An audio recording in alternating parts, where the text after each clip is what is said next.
Won't you come and meet me at the movies? Won't you come and watch a flick with me? Famous scenes with drama queens and heroes acting out there on a silver screen. Come grab a seat, the popcorn is on me.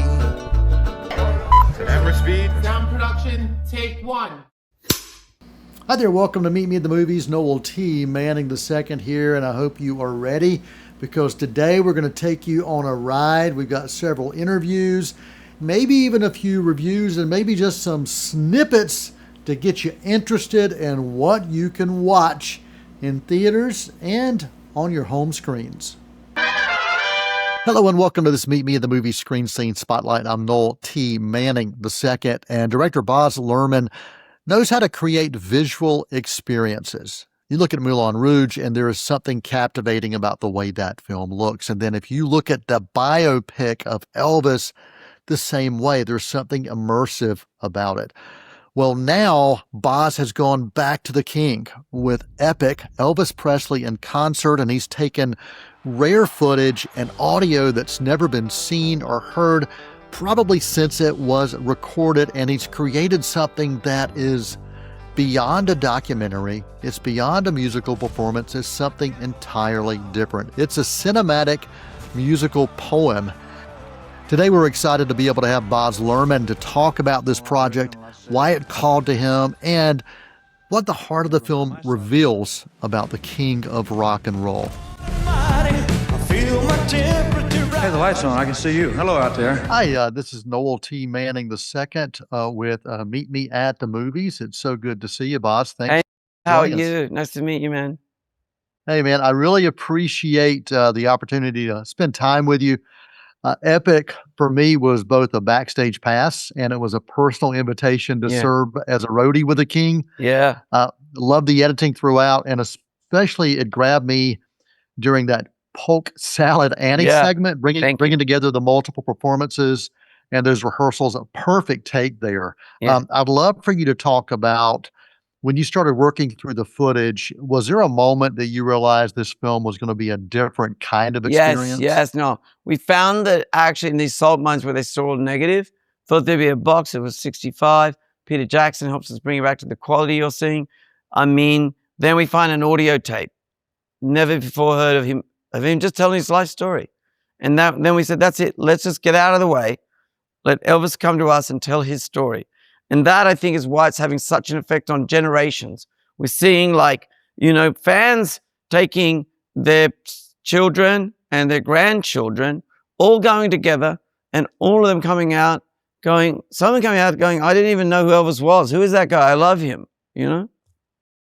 Well, and I'm glad you brought that up, because anybody who did get a chance to see Elvis live said there was something about the electricity, Yeah. about that charisma and the connection, Yeah. and you were able to do that. So I'm wondering, what was the biggest challenge in translating that stage presence into something that was cinematic, especially for the audiences who never Yeah. got a chance to see him or even hear about him? Yeah, well, we found the footage, but with no sound. But then I eventually found the actual mag tape, so it's his voice and the band. We had to help a little bit with the orchestration sometimes, a little bit with the suites sometimes, only one or two takes. The suites are great in the beginning of it. But the thing is, we were able to put it in 5/1. I can guarantee you. So please take a couple of people who are not interested in Elvis afterwards, post it on my social channel. I want to see the reaction, because continually people say, I really felt like I was actually in the concert. People clap and dance during the screening. And please, be as noisy as you like in this movie. You can bother the patrons. It's okay. Because it is an experience. That is the reason why. You have spent years exploring the story of Elvis and coming back to him now through this epic lens. Did you discover something new about him, or maybe something that surprised you? Yes, I did. I discovered just how funny he was, and his humor, and the fact that I think he wanted to make everybody in the room feel comfortable. So he's always setting himself up, even on stage, because he's almost too beautiful looking in this footage. He sings like, you realize that he actually does the music himself. you know, in those days, he didn't have a stylist. I showed some kids, you know, teens. Well, I saw it on the show actually, watching him, and they were really young teens. Are going like, "Wow, man, he's so fashionable." I mean, like he stole Benson Boone's look, you know. And I'm sort of thinking, well, it's maybe the other way around, but yes, he looks so great. He sounded so great, so he sends himself up because he wants people to feel comfortable. You know, it's kindness, it's empathy, it's warmth. Was there a moment in the editing room where you felt the presence of Elvis rather than him just being a subject of something you were working on? Oh yeah, oh so much. I think all the way through, I think, you know, he says in the film, there's the image and there's the man. And he says it's very hard to live up to an image. And in this film, I think I can now say it because enough other people have said it in the reviews, amazing reviews for the film, is it's probably the first time you really get to know Elvis the man. And the man is a person of great empathy, great kindness.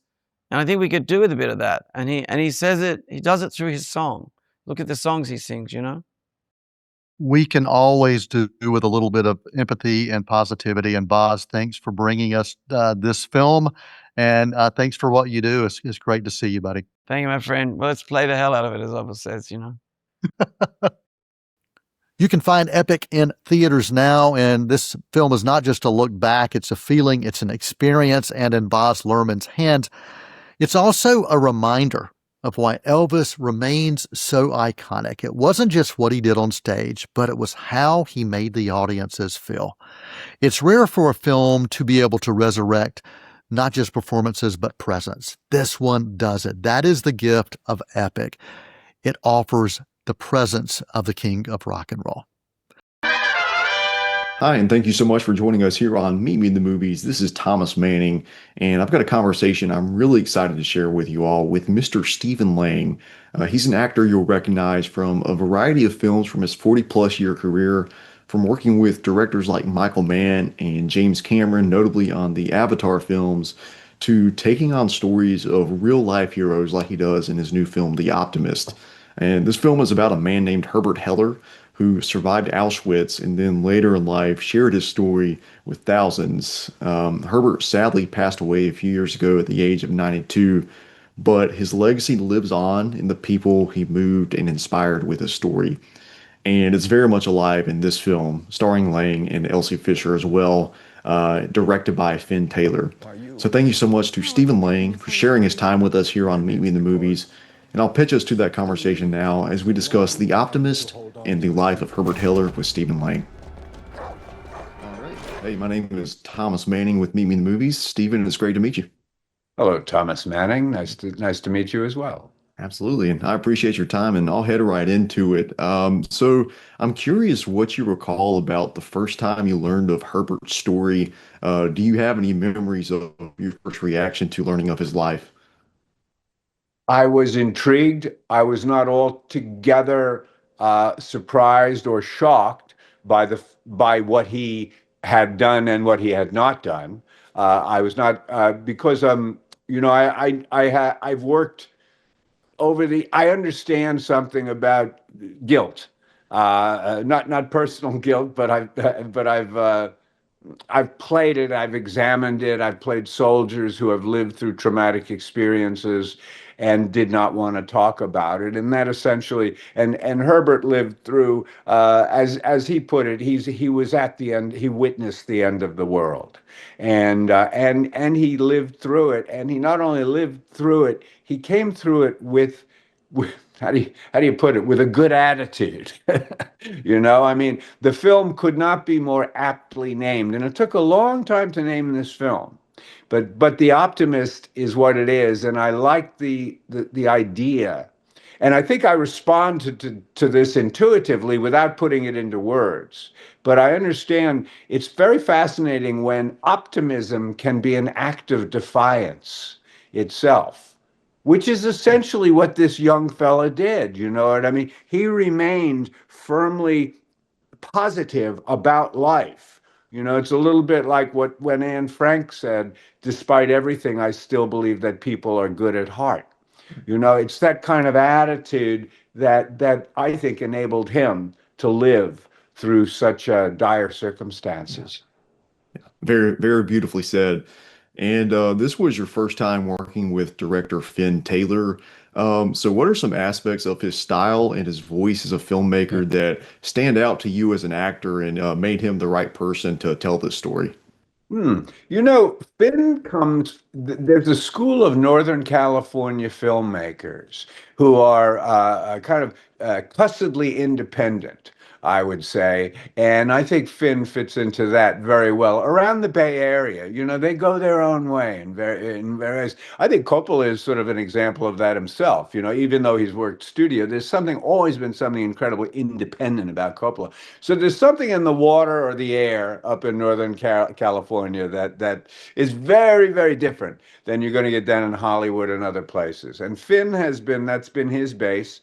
Northern California for a long time, and he makes his movies there, and he's made some fine films, you know. And I think that this came to me, and I was and working with him, I found him to be extremely collaborative, just a good all around knowledgeable filmmaker, you know, from every aspect. Gave me plenty of room to kind of explore, but he also gave me some good firm guidance.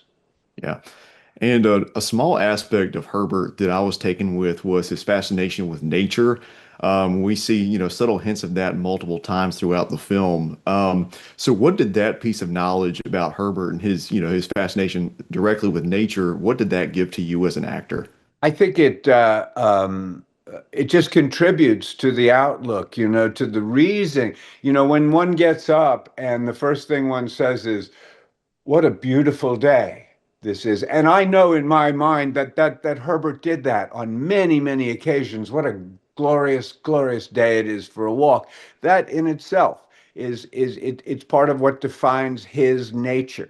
Always looking for the positive. It's not so much different than you may remember he rewards himself and others with chocolate. You know, chocolate is right there with good weather. It's all the good things in life. It seems to me the positive things in life, and one of the most wonderful things about it is that what did he do? He opened a store for kids. You know, Heller's Kids, everything you need for a child, from bassinet to bottle. And I just think again that's just another. Right there, it's up there with nature. It's something that's positive. It's an influence it's a reason to live, a reason to get up in the morning and move forward. Well, Stephen, it was a privilege to chat with you today. I appreciate your time and thank you for your part in bringing this story to us. And hopefully we share more conversations in the future. Thank you very much, Mr. Manning. Thank you for joining us right here on Meet Me at the Movies. We will take a quick intermission. We're going to be back with more interviews, reviews, and much, much more. Won't you come and meet me at the movies? Won't you come and watch a flick? Want to stay connected to everything happening at Cleveland Community College? C19's monthly show, In the Loop, brings you the stories, updates, and the highlights that matter most right from campus. From program spotlights and upcoming events to alumni interviews and college updates, In the Loop keeps you informed and engaged. Catch home game schedules for all CCC athletics, plus fun and meaningful conversations with the Yeti along the way. Whether you're a student, employee, alumni, or supporter of CCC, this is your inside look at life on campus. Tune in monthly on C19 and stay in the loop with Cleveland Community College. Hi, I'm Tim Foster, your host for Bull and Bold monthly right here on C19 TV. Get to know the coaches and student athletes of Cleveland Community College athletics on Bull and Bold. We go in depth as we discuss cross country, track and field, volleyball, baseball, men and women's basketball, and softball. Catch Bull and Bold airing on C19 TV and online at c19.tv. Won't you come and meet me at the movies? Won't you come and watch a flick? Hello and welcome to this screen scene Meet Me at the Movies Spotlight. Noel T. Manning. the second here. And there are some films out there that entertain us. There are others that educate us. And then there are some that just become a part of who we are. Well, Morgan Neville knows how to do that. He is a multi-award-winning filmmaker bringing stories to life that reflect childhood heroes like Mr. Fred Rogers or the comedy genius of Steve Martin. So when Morgan decided to turn the lens on Paul McCartney in Man on the Run, following the years after the Beatles and the formation of Wings, I was especially eager to see what story that Morgan would uncover. Because for me, McCartney has always been personal, and some of my earliest music memories are riding in the car with my mom and listening to Paul McCartney and then listening to Wings and discovering the power of the Beatles and what McCartney has to say within his music, within his words, and within his personality. I've had the chance to see McCartney live twice, including a concert that was broadcast and recorded live at the former Blockbuster Pavilion in Charlotte, and his presence on stage is captivating and it is enduring.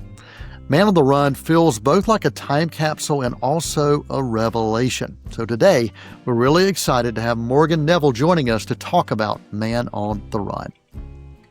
Hi, this is Noel T. Manning II from Screen Scene and Meet Me at the Movies. Morgan, it is so wonderful to see you. Thanks for joining us. Absolutely. And just at the beginning, I have to say that I see Fred Rogers over your shoulder. So that instantly grabs my attention. I love it. Well, I before we dive into Man on the Run, I just want to tell you that Won't You Be My Neighbor remains one of my all-time favorite films. It is a go-to reminder of the power of kindness and positivity that our world needs always. And I just want to thank you for that. And I appreciate that so much. Yeah. Well, thanks for spreading the gospel. Absolutely. Well, when you approach somebody like Fred Rogers, or in this instance, Paul McCartney, figures who have this enormous cultural mythology, how do you approach finding that human being beneath the icon? I mean, particularly with somebody like Paul McCartney, of which there's so much that has been said, written, and documented. You know, I really felt that there was a part of Paul's story that hadn't really been explored. And somebody who's devoured Beatles films and books my entire life, it was really this period of time after the Beatles break up and the period of time where he actually struggles greatly. And, you know, I think I said to him, you know, I really wanted to make a film more about his emotional journey than kind of the albums to album kind of thing, you know, and in a way, the idea that Paul McCartney is a musical genius, let's put that on the shelf. You know, we all know Paul McCartney is a musical genius. Let's make a film about a guy named Paul who's dealing with the breakup of his band and has to ask himself these questions. So, you know, for me, that was a great starting point. Morgan, I really loved that kinetic pacing of the first few minutes of this documentary. It set the stage for where the world was and where Paul was at that particular place and time in his life and the questions that were starting to unfold. I was also impressed by all the off-camera interviews, how they were woven into the story. Was that always a plan for both of those, the off-camera voiceovers and that opening? It kind of was, you know, I mean, I never filmed any of the interviews. I just I knew I wanted it to be audio, in part because the interviews could be different. They could be more intimate. I could do hours and hours of them, which I did with Paul. But also suddenly the story is present tense. You know, it's not older people looking back on 50 years ago.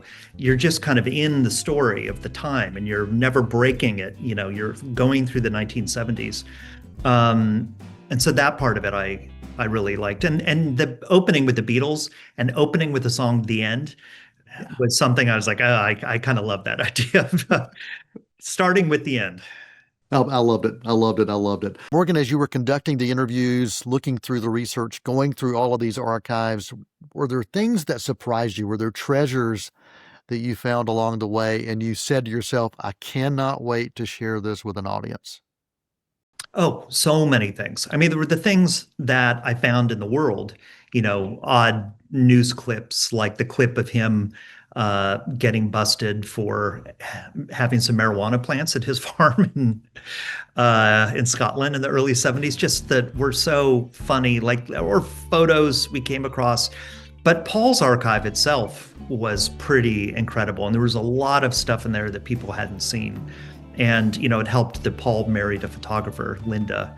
So she documented a lot. I mean, for people who were living on a rural farm, they sure took a lot of pictures. Absolutely. If there are any final thoughts you want to make sure that audiences know before they head into Man on the Run, what would that be? I mean, I've noticed now screening it for different people that if you are a fan, there is still a lot to be learned, but also screening for people that don't really know the story, even for college students. It's kind of a story about how to be an artist in the world. And, what are the big important questions you have to ask yourself? Morgan, thanks for offering the vulnerability that we see within this film. And thank you for all that you do for documentary. And I appreciate your time today here on Screen Scene and Meet Me at the Movies. Absolutely. Great talking to you. Man on the Run is not about chart-topping hits or fame. It's really about starting over. It's about navigating doubt, building something new, and holding on to the people and the passions that matter most to you. For those who grew up with McCartney's music woven into their earliest memories, this documentary is more than a personal time machine. It's actually a reminder that invention is possible at any stage of your life. Again, I'd like to thank Morgan Neville for taking time to be with us and for sharing this deeply human portrait. It's one that explores myth, it explores music, and it explores meaning below and beyond the surface. Man on the Run is available on Amazon Prime. Hello and welcome to Screen Scene and Meet Me at the Movies. Noel T. Manning II here, and I think there are a few series in recent memory that have captured the cultural imagination quite like Severance. It's stylish, it's unsettling, and it's philosophical. Don't ask me to say that word 3 times really fast. But beyond all that, it's really deeply human, and it's doing so in this kind of sterile environment of corporate walls. At the center of the emotional attention is Britt Lower's unforgettable portrayal of Helly. She's a character that is navigating identity, autonomy, rebellion, and the consequence in ways that feel both intimate and also epic. Lower has earned multiple accolades for her work, and it's recognition that speaks not just to her performance, but to her presence as a character. We're incredibly happy today to have Britt Lower joining us right here on Screen Scene and Meet Me at the Movies to talk about Severance. Britt, it is absolutely wonderful to see you. Oh, that's so nice. It's wonderful to see you too. I tell you, big fan of the show. Loved it since I first heard about the concept, and as I continued to get into it, I said, "Wow, there's something special about this show." I find it so compelling that it has this ability to challenge an audience to think deeply and to ask some pretty deep questions. Wondering if you remember that moment that you realized that this series was more than just another sci-fi drama. That's a great question, and thank you for those thoughtful observations. I feel the same way. There's, no question. It was just literally the moment I started reading the pilot. I was hooked. I was so drawn in, especially by the opening scene. You see Helly R on an office table, sprawled out, waking up, having no idea who she is, where she is, what she's doing there, and immediately having this intense drive to get out of there, primarily, but also to get to the bottom of why any of this is happening. So from an actor perspective, it was a true gift that Dan Erickson, our writer, wrote, because I'm on this clear path and then surrounded by this incredible ensemble of characters who are also on a really hungry mission in their own right. I'd like to follow up on that aspect of the ensemble that you have with Severance. It's so amazing, and it works so well together. And Severance itself is this high concept world, yet for me, and I think for many audience members, it works best because of the relationships. How much of that comes from the trust that you have as cast members working with each other, especially in those scenes where the audience may understand more about what's going on than the actual characters do. Right. Yeah, you bring up a great word. I mean, trust is something that we really built together filming season one right in the heart of COVID and practicing all of these new protocols. And, the only time that we really saw one another's face was when Ben would yell action. And so in between, we were completely kind of isolated from each other. And so that trust was really built inside of the scenes within the characters, and that that quality of warmth inside of a really cold, brutal environment. The warmest thing is the space between the two actors. Britt, your character has definitely spoken to so many out there who are watching Severance. When you were immersing yourself into Helly's arc, in what way did her rebellion speak to you? Was it something that was political, psychological, deeply human, or something else altogether? Oh, that's such a great question. I have been so touched and moved by getting to be in Helly's shoes across 2 seasons now, and it's shifted my way of thinking in so many ways. But I think the primal human nature of kind of wondering if there's an inner child, which there is in all of us, who we're maybe suppressing or not letting be expressed fully, is kind of my biggest takeaway. That like every person, and for that matter, like every character I will ever play from now on, I'm going to wonder about those parts and which parts are being allowed to show up in any given environment.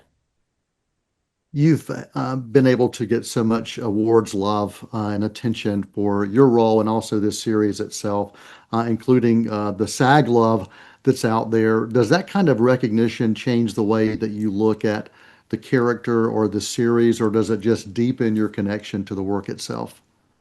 Oh my goodness, it's incredibly meaningful to be seen by my peers. It is a privilege to be an actor. I love this job. It's wonderfully hard and fun, and it is a team effort. So the larger collective team of actors to like kind of just give me this like tap on my shoulder, it feels really good. Yeah, I couldn't be more grateful to and to be a part of the ensemble that we have, which is full of my actual heroes in life, to get to stand by them, and for my performance to really be shaped by these titans of the industry. That's not lost on me either. Britt, we are thankful for you. We are thankful for the series, and blessings and peace to you. And we just keep getting excited about what you're going to bring to us next. Thank you. Thank you so much. Bye. See ya. On the surface, Severance may look like it's about systems and structures, but at its core, it's about people and about the courage to question who we are. Britt Lower continues to bring power to this role, and she challenges audiences every single episode. Severance is streaming now on Apple TV Plus, and we're so thankful that Britt chose to join us today on Screen Scene and Meet Me at the Movies. Until next time, I'm Noel T. Manning II. Thanks for watching, and that is a wrap. To view until we meet again. Next time we see you, we'll gladly fill you in. We'll tell about the happy and the sad ones. We'll talk about the good ones and the bad ones. Many films to view till we meet again.